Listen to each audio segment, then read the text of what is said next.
Oh, there we go. I can hear myself now. That would be me. Hi. Hi. Okay, bye. You're killing me. Why is it so hard for you to put...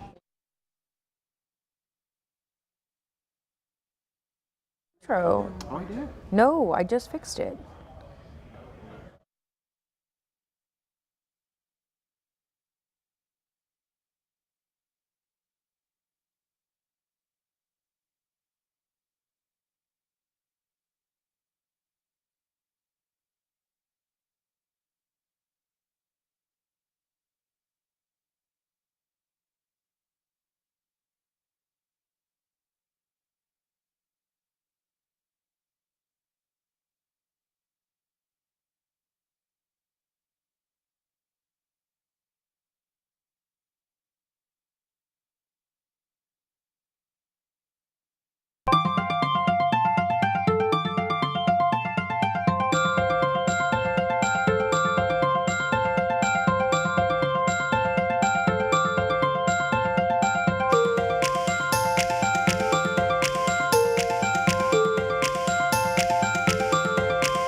Three, two, one.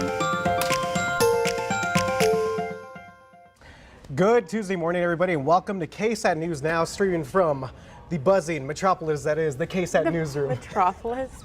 It's buzzing. It's pretty quiet right now, so I don't know what buzz, but It's a little quiet it's a little quiet. than a usual Tuesday, but it is a good Tuesday. We're back. Alicia, you've been out for a few days. 2 days, almost a week. My goodness. Yeah, it's been a whole week, right? Yeah, almost. Yeah, Okay. tomorrow. Yeah, because last week on Wednesday I was in Eagle Pass, but I wasn't here. So okay. yeah, Yeah. a full week. Can't even talk. Hello, thanks for joining us, you guys. I'm happy to be back. Yeah, definitely. So we are going to obviously run through our top stories here this morning. Does your iPhone have a mind of its own? Yeah, This not is pretty mine. freaky here. That's if you have the new stuff. I have the old phones. Well, as you just mentioned, we're going to tell you about a weird problem going on with the new iPhone 14. It's really just freaking a lot of people out. Yeah, I would too. I read too. about it and I'm like, okay, that is turning weird. on me. I mean, even when they overheat, Oh, it's yeah. concerning, Yeah. right? Like Right. sometimes it'll even like burn your lap. Anyways, all right. So see you later, alligator. More on a massive reptile spotted in a Texas neighborhood. Yeah, I've been seeing a lot of these gators just wandering around the streets, but this one was What? wrangled. You've witnessed it, or you've seen I have the story? not. I'm just saying the Okay, stories. got it, Yeah, got it. stories coming Oh. out from the Texas coast. And speaking of a little bit weather related here, Justin will join us in just a bit with the latest on our local weather.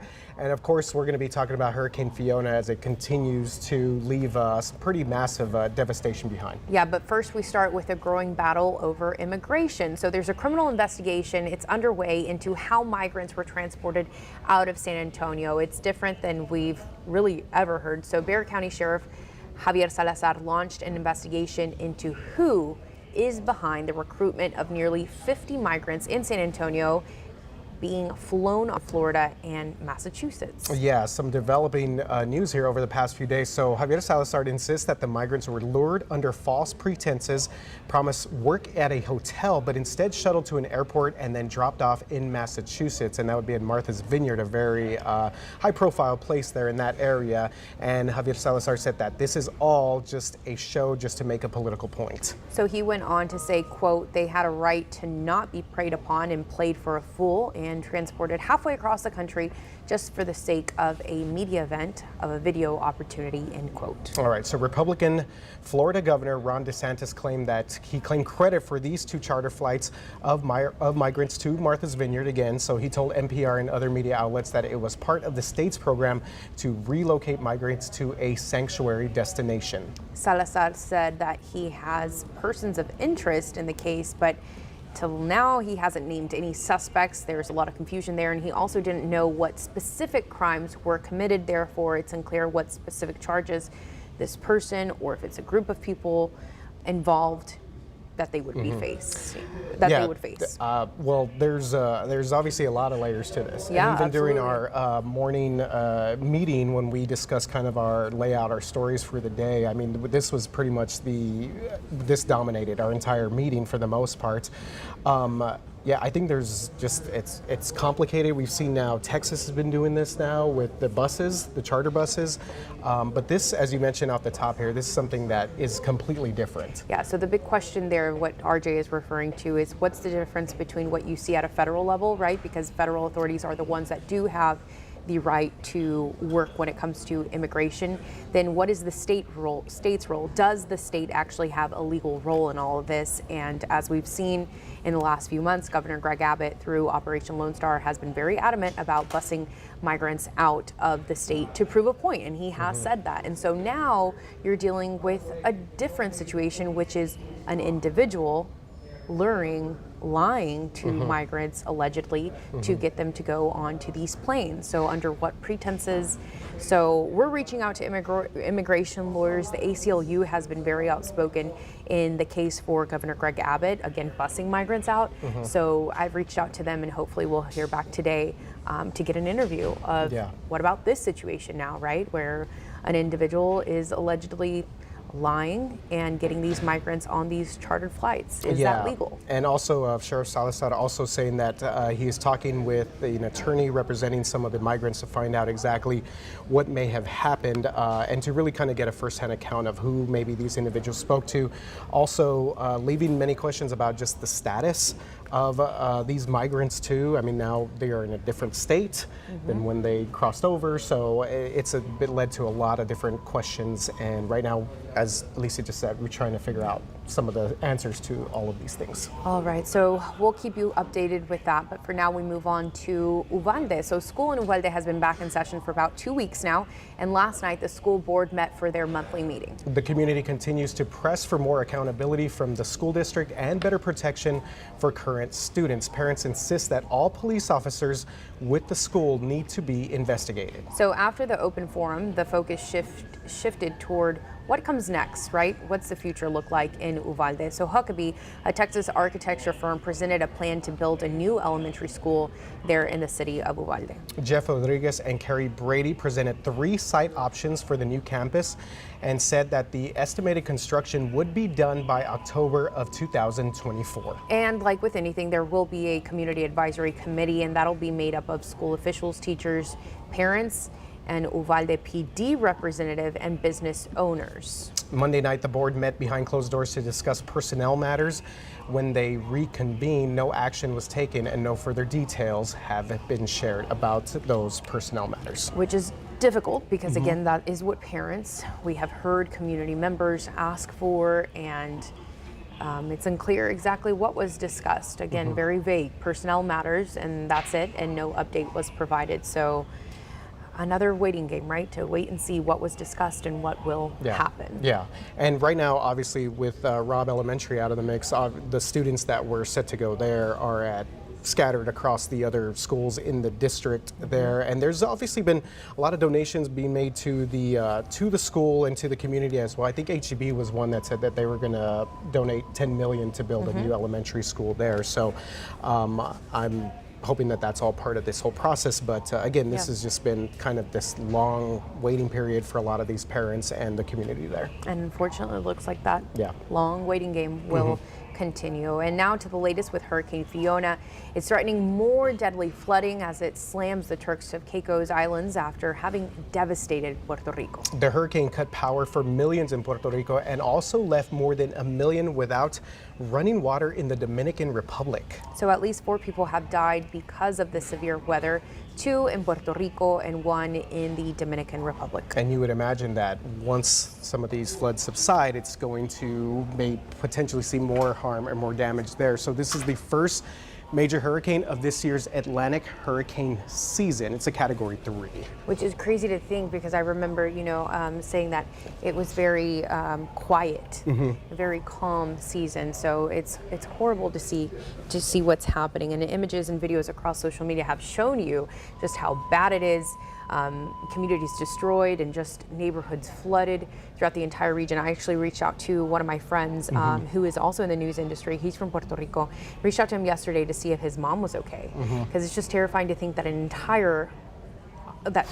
Puerto Rico entirely without water. So he said that thankfully his the side of town that his mom lives in, they had not flooded and that they were doing okay. The big deal right there is the lack of electricity and just lack of supplies in general. Running water as well. And if you're seeing some of this video that we're showing on the visual platforms, I mean, just bridges, roads, entire neighborhoods just completely washed away from Hurricane Fiona. And yeah, that's it's a very unfortunate, very sad situation going on there. And in a situation, last point here, that people are just angry about, how is it that again Puerto Rico is in the same situation, and that just the devastation, but why? What has the governor,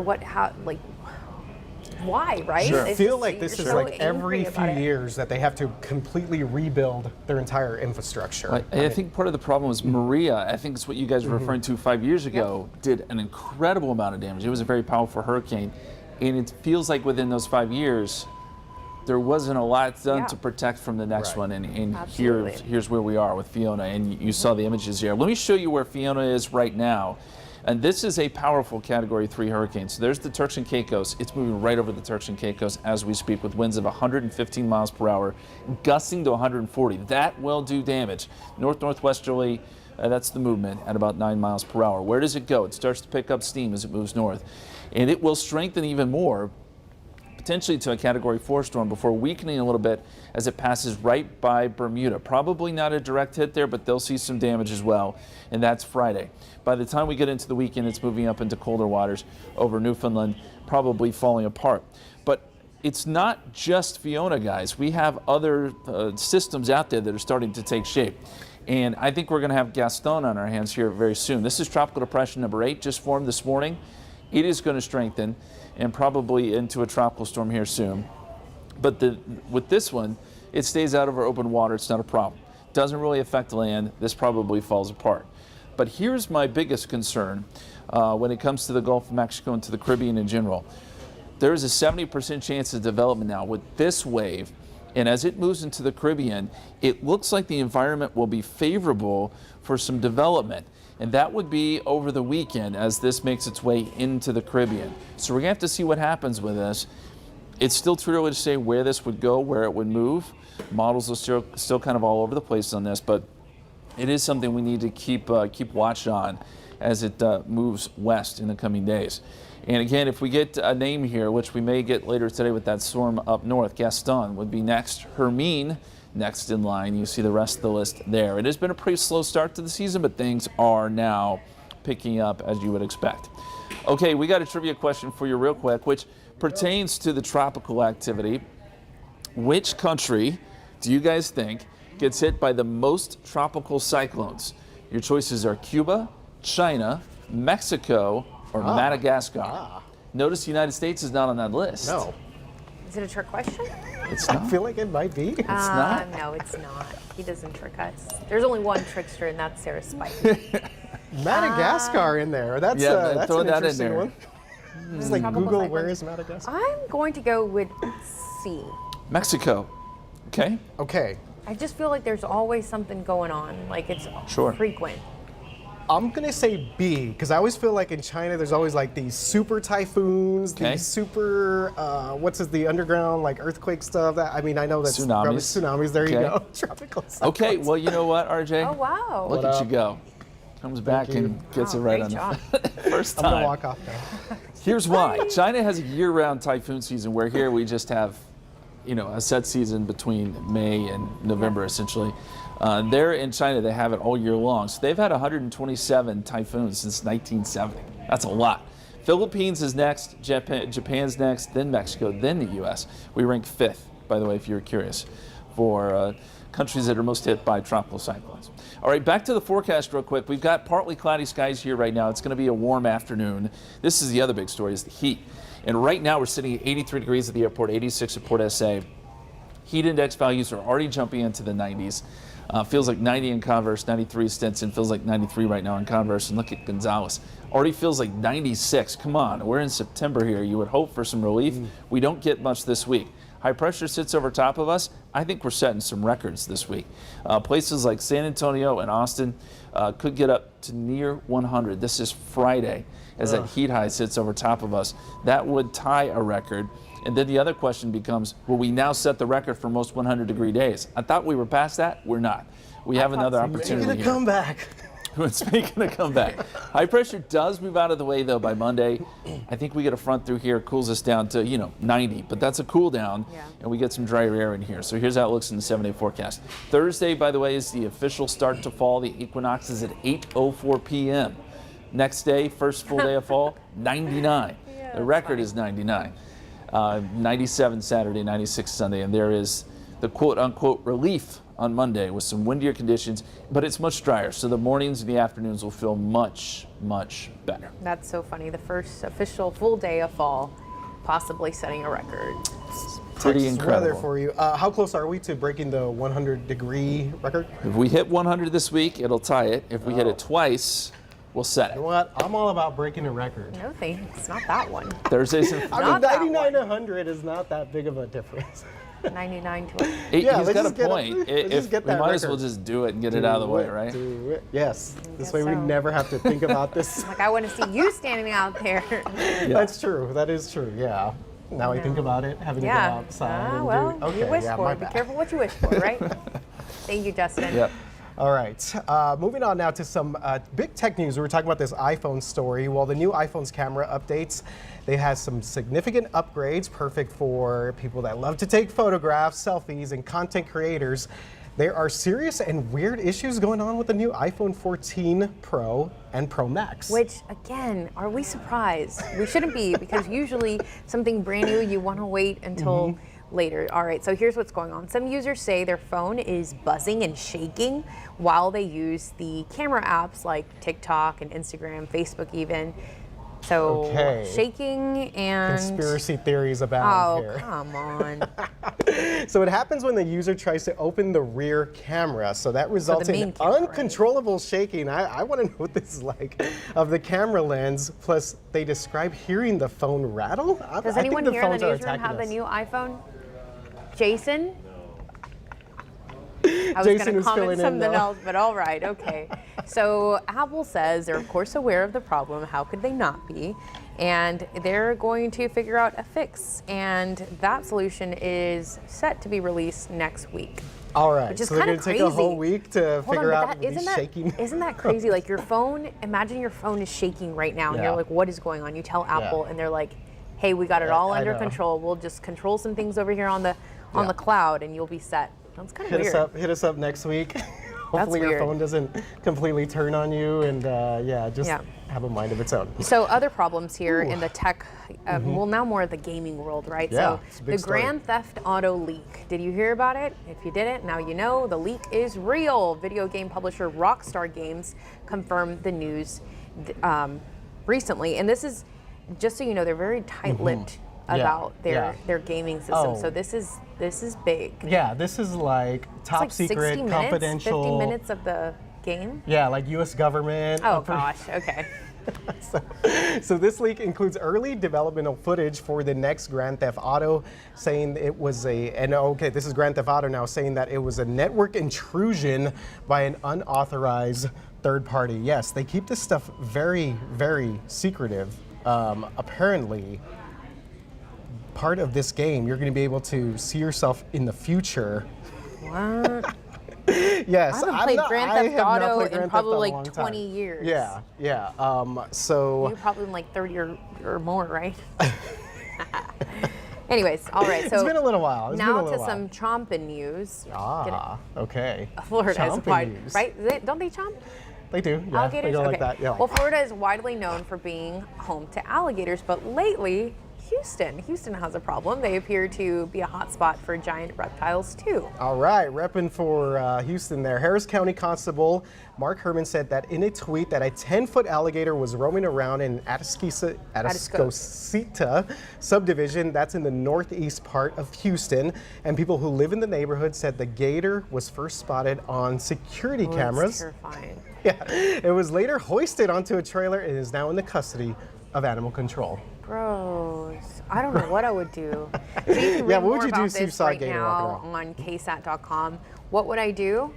I Run wouldn't go the other searching way? for it, that's for sure. Oh, you would go searching No, for it? I would not. Oh, Absolutely How do you not not. want to go Why? look Would for you this want to thing? go? Try and outrun it? Try Those and are- test your speed against it or Those something? things are dangerous. Ugh.